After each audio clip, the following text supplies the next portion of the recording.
is excellent or praiseworthy, think about such things. Live from digital address GA0993341. A happy new year to you. And with that all-time favorite quote from the book of Philippians chapter 4 and the verse 8, I welcome you to 2019 and the first matriculation of Springboard, your virtual university. It's a beautiful Sunday evening. My name is Albert Okran, and Springboard is brought to you by Legacy and your superstation Joy 99.7 FM.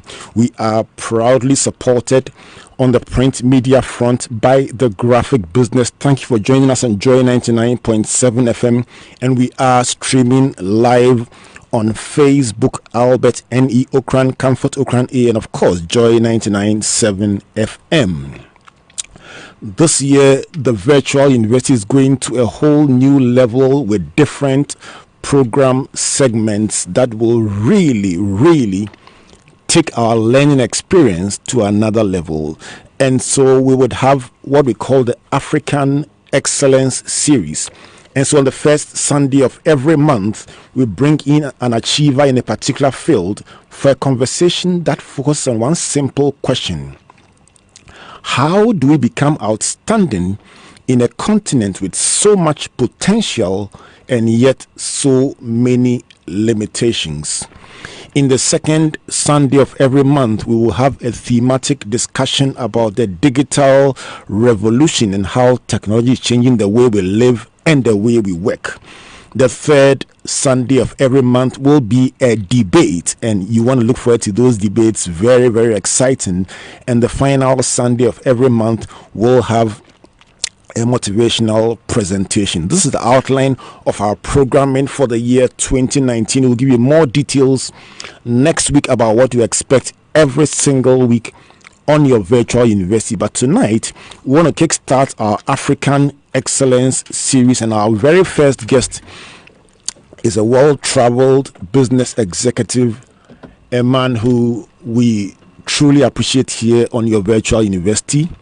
Sangu Dele is the CEO of Golden Palm Investments, and he is celebrated across the world for his work and, of course, for his thoughts. And I know he will challenge somebody tonight. Sangu, welcome to Springboard. Thank you so much for having me. Happy New Year to you. Happy New Year. Right. So the last time you were on any of our platforms was the Festival of Ideas. Was it the 2014 edition? Yes. And so I was checking out the top 14 lessons from that Festival of Ideas and some of the thoughts that you shared. Before I come to that, maybe let me just say a Happy New Year to you and ask how 2018 was for you. 2018 was an interesting year. We were first of all grateful to God that we saw 2019. Yeah. Before we even reflect on 2018, we thank God that we made it into 2019. I think it's important sometimes for us to reflect and be grateful on those basic things like waking up alive. Always. But 2018 was quite an interesting year in that at the end of 2017, I had written a letter to my investors where I shared some deep concerns I had with both what I consider to be significant risks going forward in the global economy. And I also highlighted that in the Ghanaian economy in particular, I felt that the initial strategy of lowering taxes coupled with an expansionist fiscal policy, the two simply cannot balance out. So I expected either we're going to have a reversal on the tax side or a cutback on the fiscal expansion. And of course, we ended up seeing that. Also, given some of the things happening in the global markets, the strengthening of the US dollar, the trade wars that have ensued, I continue to have deep concerns, and I continue to have these deep concerns about the global economy going forward. Right. Let me take you back 4 years ago to what you said at the Festival of Ideas, because it was almost, if I may say so, prophetic. Let me show you 3 of the top points that you shared at the Festival of Ideas. And the first one was for companies in a turbulent Ghanaian market to consider recapitalization, strategic equity investment, Pan-African diversification, among others.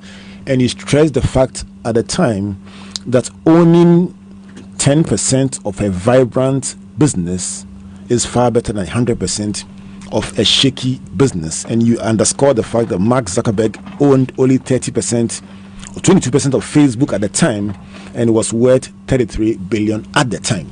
But your point mainly was the fact that owning a share in a strong entity was far better than owning all of a small or a fragile entity. And some of the developments that have come up, especially concerning recapitalization, seem to buttress that point.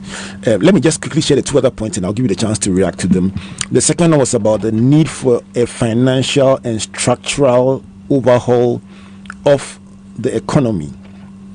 Guess what? You talked about the fact that we should cut taxes and expand the tax net, and you cited Egypt that took a bold step against the advice of the IMF to reduce taxes to 10% and 20%, and tax revenue rose by 50%. Your third point then was that Ghanaian businesses must go on the offensive rather than remain on the defensive, and they should go looking for new opportunities rather than retreat. With the benefit of hindsight, 4 years after, what do you think about these points that you raised? The points it's interesting hearing them back. I actually forgot the exact points I said in 2014. But you know, these are themes that I think still hold true today. I wish a lot of businesses had gone ahead and done those things. It's obviously been very sad that if we look at the banking sector, for example, that we've lost many of the indigenous banks. Of course, it's important to contextualize that. It's not that the Bank of Ghana just came out of nowhere and suddenly said, let's raise equity. Basel III, which is the Basel Committee on Banking Supervision, which established Basel III in response to the financial crisis of 2007 to 2009. They came up with some rules to say that how do we strengthen regulation, how do we increase supervision and increase risk management to safeguard against another financial crisis like we saw from 2007 to 2009. Okay. And so the Basel III rules, which actually they kept postponing them, but they are coming into effect March 2019. It requires tighter capital requirements. So the minimum tier 1 capital is basically, you can think of it as equity. That used to be 4%, is now increasing to 6%.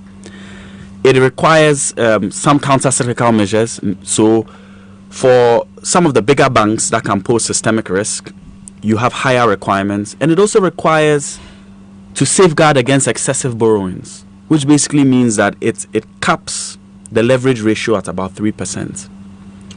So that's kind of the context behind which is operating. Of course, there are lots of debates about how it was implemented and could there have been a better way in which we went about doing this to ensure the viability of the banks and so on and so forth. But at least this is the regulatory framework with which the Bank of Ghana was operating. It didn't just come out of anywhere. I think broadly speaking also, if you look at what has transpired, most of the businesses that have done really well are the ones who've been able to achieve that diversification and have been the ones that have also readied themselves for some of those concerns I mentioned. I mentioned at that festival, actually, the depreciation. Right. And how it was really important to protect oneself against that depreciation as a business. Right. So let me bring you back now into the present. Actually, well, just to give you some context about our last interaction. But hey, these points, as you rightly said, remain valid even today.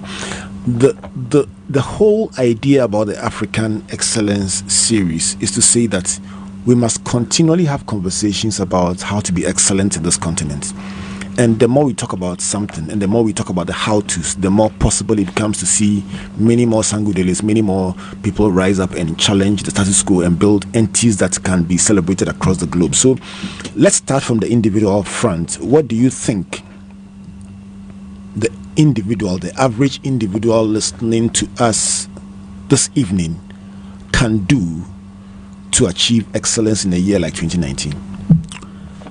Right. So from an individual perspective, I'll share I mean, if we're still talking about financial, from the financial perspective, what I have done myself has been to ensure that I approach a conservative. I basically manage my portfolio conservatively. What do I mean by that?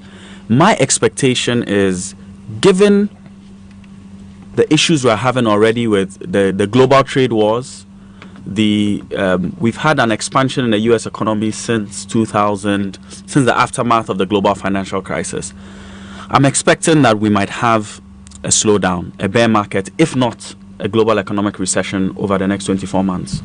So it means you have to prepare ahead of that, which means that you want to, as much as possible, stockpile cash, reduce debt, and make sure that you create as much financial flexibility for yourself. Because in a world where we have another slowdown, there's going to be a tightening up of the credit markets, which effectively means it will be harder to borrow. So you really want to make sure that as an individual, you are protecting yourself by ensuring that you save as much cash as possible, and you reduce any exposure to debt, and as much as possible you limit what you need to borrow. This is the time for people to actually, I believe, be financially conservative. Okay, so you're saying that if there's an option of deferring any personal non-mission critical expenditure that will require you borrowing, defer it as much as possible and keep cash within reach. Cash is king. Right. So that will be your advice to everyone listening out there. If you are considering, for instance, using debt or leverage to buy a car, and you can defer that briefly and hold on to the 50% of the car that you have in cash, you will recommend that? Yes, I mean, my recommendation is, of course, I'm not saying people should have zero debt. There's some debts that would make sense if someone is going to, take a mortgage or to acquire certain things. But you have to run stress scenarios for yourself. So the same way the Bank of Ghana will run stress tests for the banks to say what happens if you're applying for a loan, some of these banks will say, what happens if there's a 20% drop in revenues and there's a 20% jump in cost? What happens to your business, the viability of your business? You also need to do that to yourself personally. You need to ask yourself the question, what happens if I lose my job? Or what happens if there's this shortfall in revenue? What happens if you have to stress test your personal finances and know what would you do and how would you operate under those circumstances? Talking about job losses, we've been, in the past couple of years, in fact, in the past year, serializing the World Economic Forum report on this platform, particularly the fact that as we head into the year 2020, the dynamics of employment will change significantly, driven largely by technology and then also by business process re-engineering. And that would lead to job losses and changes in the employment mix, with some institutions deferring more to technology than to people and so on.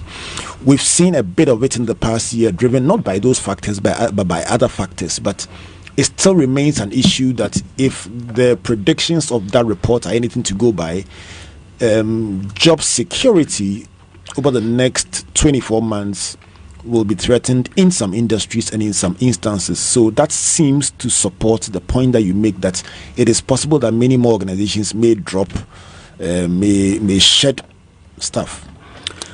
Yes, I think the threat from technology is probably a bit more longer term. Some reports are saying that as much as 40 to 50% of existing jobs may be at threat due to automation and due to artificial intelligence and machine learning. And so in addition to that, more on the shorter term, you have, globally, telecommunication companies, which is the telcos, are obviously a major employer in our country. Their voice revenues are under threat, right? Because of the likes of, instead of someone calling Reverend Okran on their phone, they are calling you on WhatsApp, right? And so you're seeing some challenges among the global companies, among the telco companies globally. In addition, of course, with this Basel III coming into effect, you've also seen greater consolidation among banks globally.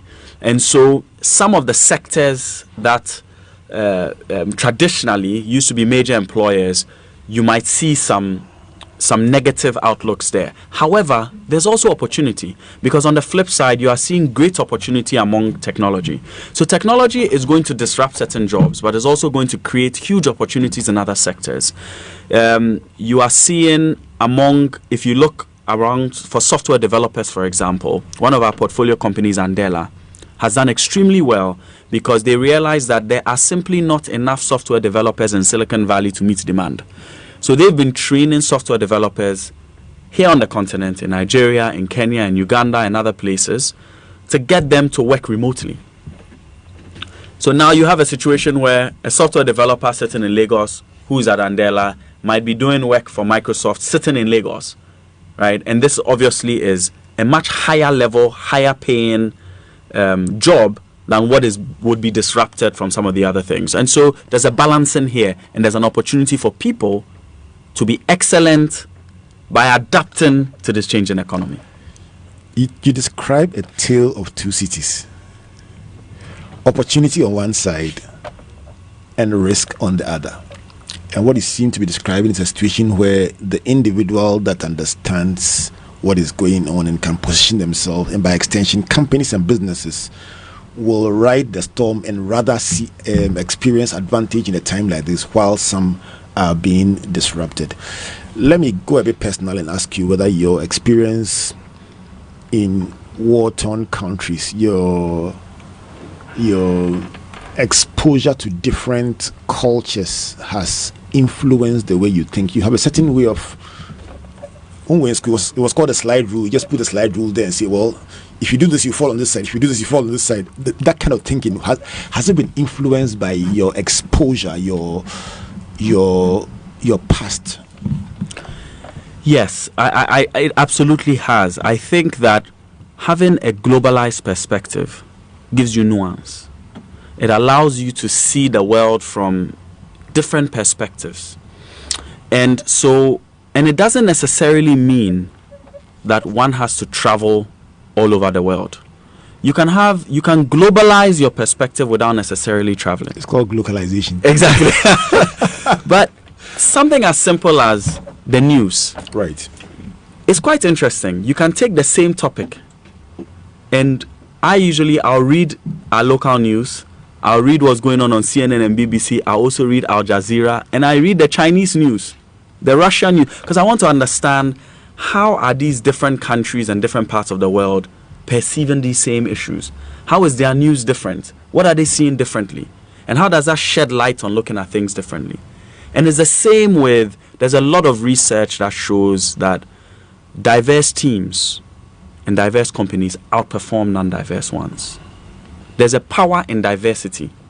And it's important for all of us to ensure that among our groups, if you are hanging out with people who are the same and who think the same, you're only going to have one way of looking at the world.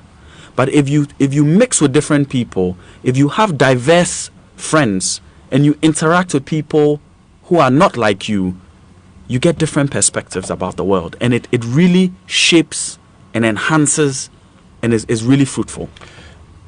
It is 25 minutes past the hour of 7, and if you just joined us, I typically should have played the breaking news jingle before making this announcement. And which announcement is that? I'm on the hunt this year, 2019, for big ideas that can change the world and can change your world first, change your business, and change our nation and the world at large. And Sangu just dropped one. He says diverse companies outperform non-diverse ones, if I may use that word. And so if your circle of friends are all the same and think alike, you will end up narrowing your perspective and your ability to make a difference. And so include in your circle, your immediate circle, people who have with a different way of doing things, and it would increase the possibility of making a greater impact. If you were listening, you heard this at 7:25 on Springboard, your virtual university. And so this, we call tonight the African Excellence Series, because one we just explore in this continent with all our limitations, how can one be excellent? Sangu, I'm trying to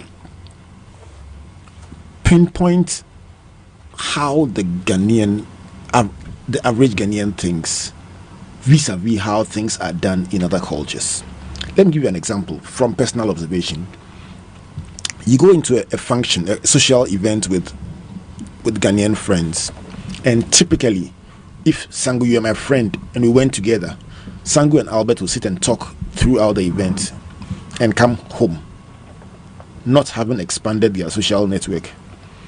But I know of other cultures that the moment they arrive at the function, they say, Sangu, I'll see you at the end of the event. Because making those new friends is a critical part of their, and it doesn't matter whether the person is on the high table or the highest table. The person walks straight to the high table and greets the person, introduces themselves, and they are there to expand their network. It's not a very Ghanaian thing. That's my own observation. But yes, let me find out from you, what is your biggest observation mixing up with people from different cultures? What is your biggest observation about how differently we do things here in Ghana? I think it's important for us to really promote this idea of networking. Right. And it doesn't, for some people, they think about networking negatively, as if, someone wants to come and get something out of me, or as if I think of networking differently as in anthropology. There's the idea of, in anthropology and sociology, there's the idea of everyone has different types of capital. There's financial capital, which is money in your pocket. But there are other forms of capital that's not money. There's social capital, which is your network. Right. The people you know. Relational equity. Exactly. Right. And sometimes you'll be surprised that social capital can do something that will have more value than the financial capital. Right. Then, of course, there's cultural capital, which is your knowledge and ability to understand certain things that would give you currency in certain situations. It's really important for us to try and promote this networking. The case in point, the Harvard Club of Ghana this Wednesday is having a global networking night. And it's institutionalized. Harvard has a global networking night this Wednesday in every city in the world. So all the alums will all show up. So we have about 200 Harvard alumni living in Accra. Everyone will show up to Urban Grill at 6 p.m. Some of them may have not met the others, but it's now an opportunity for them to see one another, connect with one another. And that's when one person working in this place might see another person who's doing something else that can then add value to them. So we need to institutionalize those sorts of things among our different groups, associations. We just need to promote networking and see how can you support one another in what they are doing. Every time I had this mentor of mine who, it was interesting, every time he meets someone, the first thing he wants to know is not outside needing money, is there any way in which he can help you? Specifically, he will say, is there anybody I know or in my network that I can introduce to you who can be helpful to you? Wow. And it's quite powerful, because you think about that over time, he's able to then connect people where it might not be money, but maybe you are working on a business and what you really need is certain advice, or you might need legal advice and someone might connect you to a friend who's a lawyer, or you might need some strategic advice and they might connect you to a friend who's a consultant. So it's really about figuring out how can we mine and use our social capital, and how can we grow that social capital. Which is why when we were young, my mom always used to say, you are as strong as your weakest link. Right.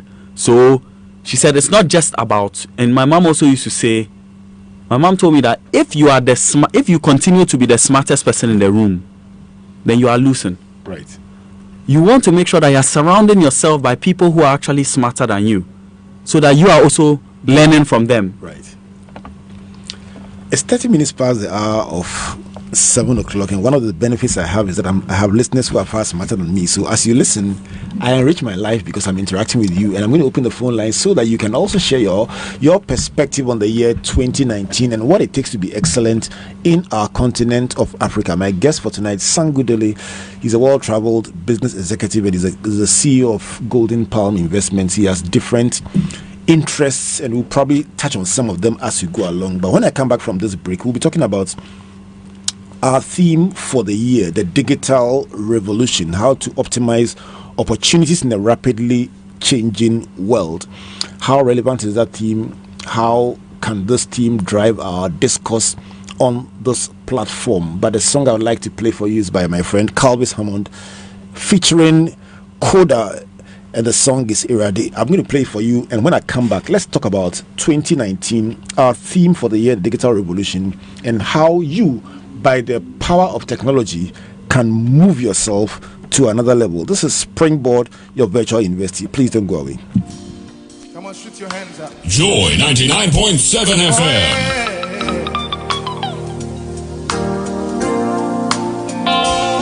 From the rising of the sun till it's going down, all the praise shall be to Jehovah, my Lord, my Lord, my Lord. His name is Jehovah Rapha, Jehovah Nissi, Jehovah Tinkenu, the Lord my righteousness. Yes, He is, yes, He is. So lift up your hands and join in this time of worship. Give Him worship, give Him praise now. Give Him praise now. Oh yeah, oh yeah, oh yeah, oh yeah.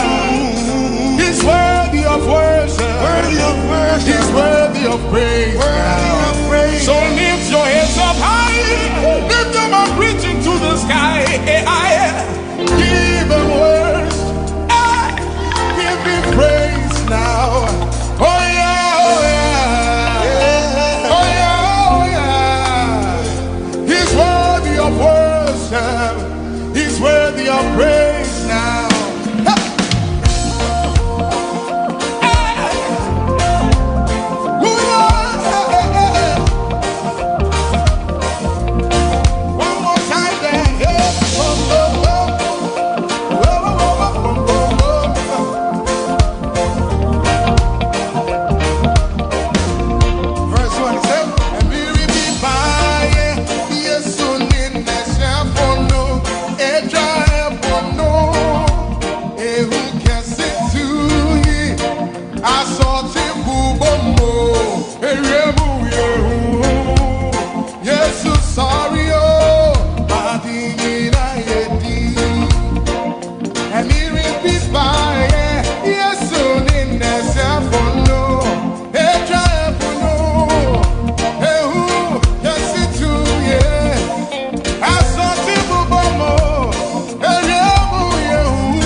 Hi, this is Sharon Lecter, co-author of Rich Dad, Poor Dad and the Rich Dad series. Remember to keep listening to Springboard, your virtual university with Albert Okran. It's going to help you put your financial house in order and create financial freedom for yourself and your families.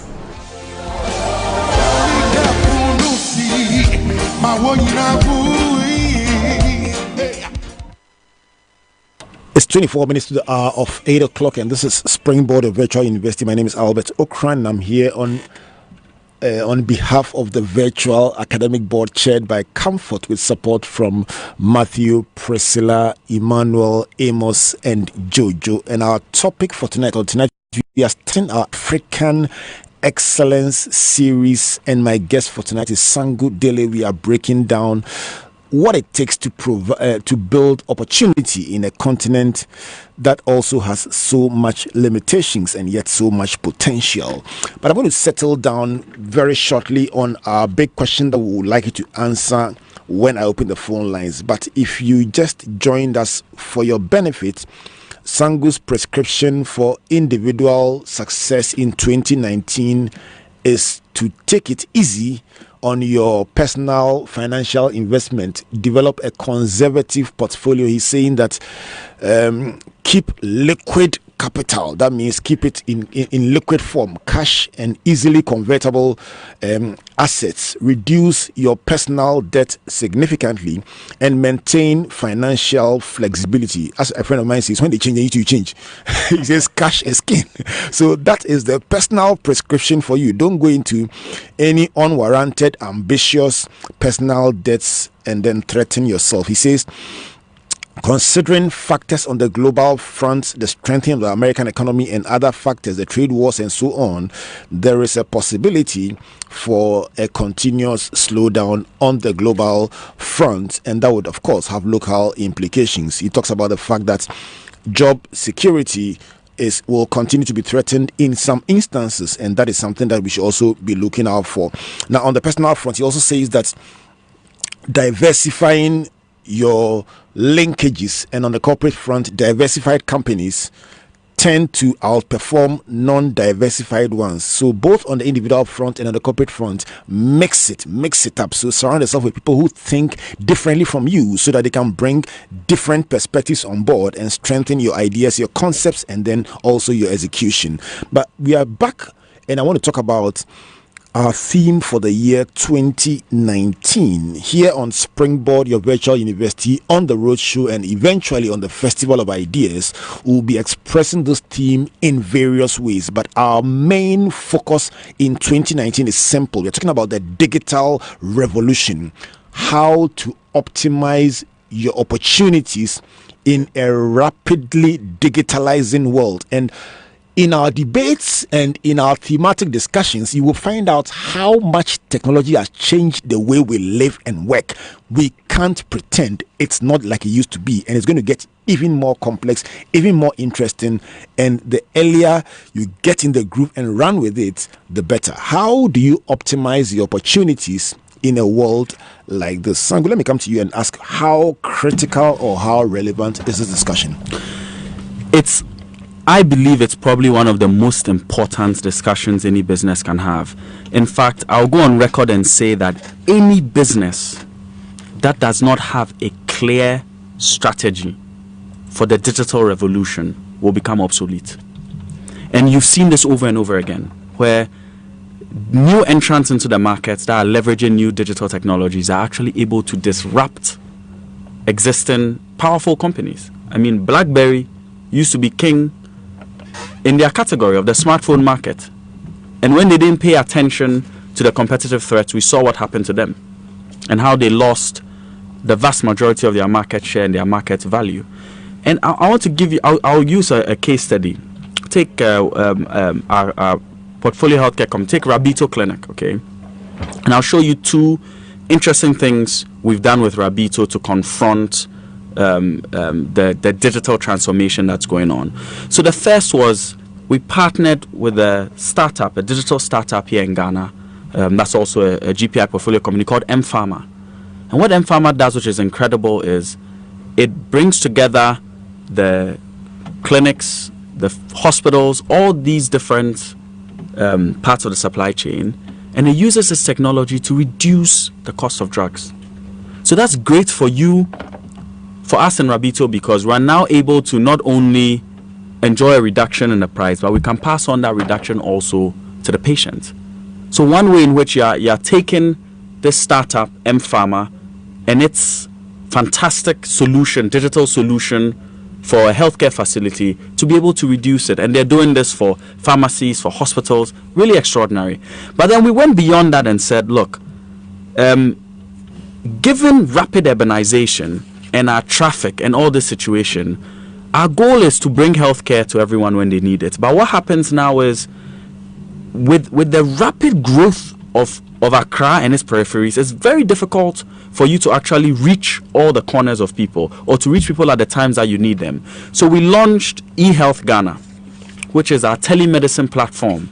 And we did it in an innovative way that says you can now, anywhere you are, from the comfort of your home, from the comfort of your office, you can virtually consult with our doctors. We have general doctors, dermatologists, pediatricians. We even have mental health counselors. And so you consult with a doctor. The doctor talks to you and says, look, I think I need to do 1, 2, 3 tests. What do you do now? We have actually labs on bikes. We send a lab guy to your office to draw your blood, get your tests. You get an SMS notification, and then we'll be able to prescribe you to say, okay, Albert, you have a little bit of an infection, you need amoxicillin. We'll then send the pharmacy on a bike to bring you your medication. So this, there's the app that's available in both Android and on the Apple ecosystem. So this is one clear way in which you take a simple healthcare business like Ravito that's traditionally brick and mortar, but we've said, how can we leverage smartphones, leverage these digital technologies to create an e-health solution under this eHealth Ghana product we've released? I'll tell you one thing. The 5 areas that the digital revolution is transforming businesses, and there could be more, but in most instances, it is 5 things. 1, increased speed. So the time span, the time that is spent delivering a service is reduced. So it's either reduction in cycle time or increased speed of service delivery. The second one is reduced cost. In most instances, technology helps to reduce the cost of delivering the service. The third one is expanded reach. That means that where previously you can serve only one person at a time or a few people at a time, by the power of technology, several people can leverage the same platform, and so there is expanded reach. The fourth one is enhanced flexibility, so that you can, in the comfort of your office, get this person on the motorbike coming to serve you, and other things that you had to do physically by going to a place can now be done on your phone in the comfort of your office, etc., etc. And ultimately, it gives you an improved experience. And this is why we can't ignore this digital revolution. It's going to run through our discussions the whole year. We're going to take time and bring different industries, experiences on board and show that it is so much more a part of our lives than we've ever thought. But as I open the phone lines today, Sango, my big question, I was listening to a show, my favorite, a Super Morning show, and my friend Daniel Dazi was talking about achievers on the continent, and he mentioned 2 examples that were from Nigeria. So he mentioned, how do we get more Dangotes and more Tony Elumelus? And then I sent Daniel a text and said, can we have more Ghanaian examples, more Ghanaian stories that we celebrate? Good evening, Daniel. You remember that discussion? Well, I'm back to it. So tonight, as I open the phone lines in our African Excellence series, my question to the public, starting with you, Sangu, and then to Comfort. How do we get more Ghanaian achievers? How do we raise many more Ghanaian success stories that we can celebrate across the world? It would be beautiful if somebody is writing a book and wants 10 examples to be able to find them in Ghana without going anywhere. So, Sango, I'll give you a minute to speak to that, and then I'm going to open the phone lines. Sure. How do we get more Ghanaian success stories to celebrate? It's very important, Albert. It's a really important issue. It starts with, we need to celebrate and support our own. Okay, every time I go to Nigeria, one of the things that, no matter what, I'm so impressed about in Nigeria is they support their own. they really figure out how do we create Nigerian champions, whether it's Nigerian music, whether it's the Nigerian film industry, whatever it is, the Nigerians, they support their own. We need more of that in Ghana. You know, when one of the things I was most grateful about when we first started the Harvard Club of Ghana was to have the strong support of some of the older folks, Uncle Nick Amate Fio, Kelly Kajekpo, who came in and said, we want to support the younger ones. We need more of that. Ashesi, in Ghana, we have Ashesi University, which I'm so proud of. We speak about, this is a world-class institution. Isn't it disgraceful that we are in Ghana and we don't even have the road to Ashesi has been paved? So what are we talking about?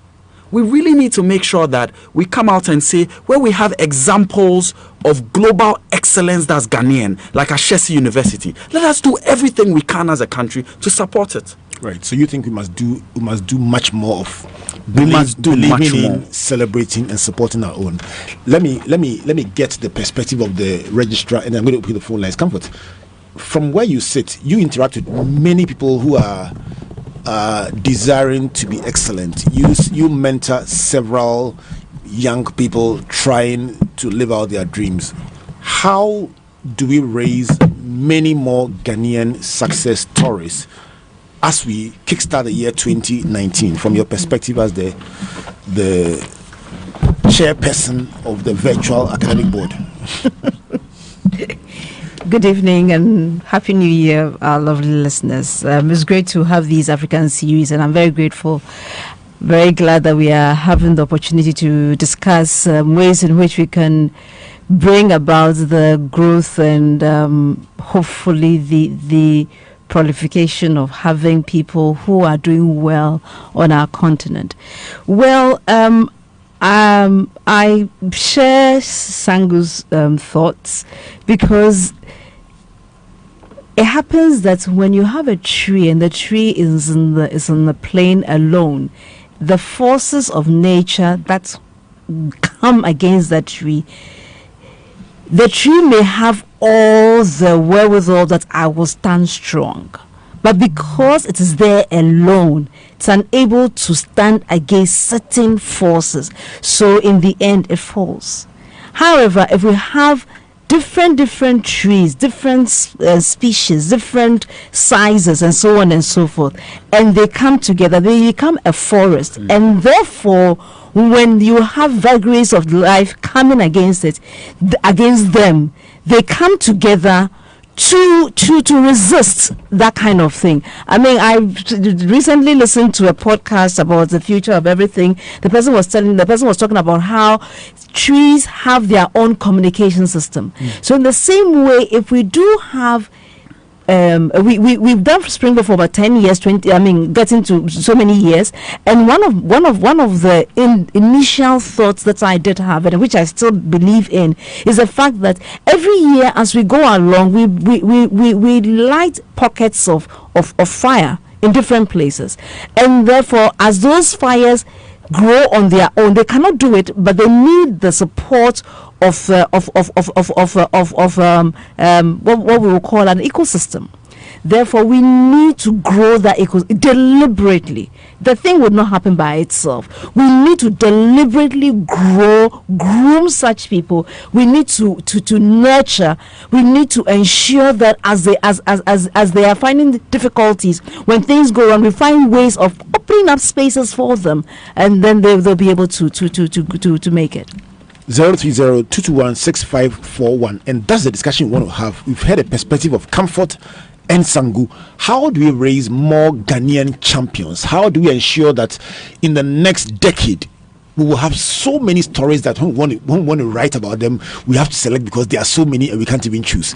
The number to call 030-221-6541. African Excellence Series. How do we raise more Ghanaian champions in law, in medicine, in business, in finance, in every area of endeavor? How do we create a glut of achievers? Glut, I like that. Albert Kwekuoting, you are calling from Takrady. Good evening and welcome to your virtual university. Good evening, Reverend Albert. I'm grateful. Charlie, as they say in pidgin English, you do all calling all the way from Tidy. Tell us your thoughts, Reverend. I'm really enjoying the show, and it's a very powerful program that you have brought to us, especially with me from my background as a pastor. A lot of us have neglected the essence of technology in how we can incorporate into church activities and church growth. And I wish that in subsequent engagement, we could also have personals like Sangu who could speak as to how such up and coming of us can use technology to ensure or to enhance the growth of church, because we believe that wisdom will always come from that angle. And if the corporate world will I can give you an assurance. Week 3 of this year, wherever you are, week 3 of January 2019, don't miss that show. It will speak to the issue you are talking about. But thank you for calling. Let me go to Jonas from Kakasunanka. Jonas, good evening. Yeah, hello. Good evening, Jonas. Yeah, good evening. We are on a hunt for many African success stories. How do we achieve it? Well, Albert, let me say Happy New Year to both of you, yourself and Comfort. And yes, I think that I agree with your panelists. They've mentioned strong support. But I would like that we also look at deliberateness in getting to raise many success stories in Africa. Deliberateness. I think that that's critical, so that you will put in place a very systemic way of getting things done.